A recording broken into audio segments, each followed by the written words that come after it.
বিস্তীর্ণ এলাকা জুড়ে হেলে পড়ে আছে জমির পাকা ও আধা পাকা ধান। ঘূর্ণিঝড় মন্থার প্রভাবে মাটির সঙ্গে মিশে গেছে কৃষকের স্বপ্ন। টানা 4 দিনের বৃষ্টিতে রংপুর, দিনাজপুর, নীলফামারী সহ বিভাগের 8 জেলার প্রায় 2000 হেক্টর জমির পাকা ও আধা পাকা আমন ধানের ব্যাপক ক্ষতি হয়েছে। অনেক জমির ধান মাটিতে হেলে পড়েছে, কিছু আবার ডুবে গেছে পানির নিচে। এতে দিশেহারা কৃষক। পানি যে পড়ে গেছে ধানগুলো তল তো ভিজি গেলে গাছ বাড়াইবে, তল পচি যাইবে। সবগুলো ধান পড়ে গেছে, তাতে এবার আবার লস।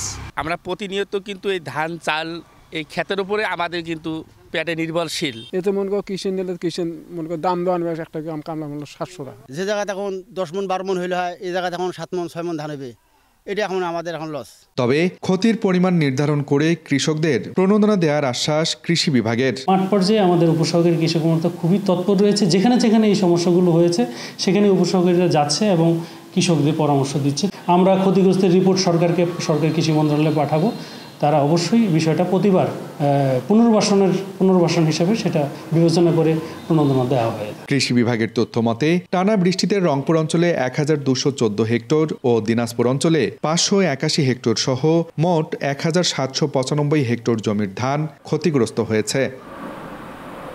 আব্দুর রশিদ জীবন, সময় সংবাদ, রংপুর।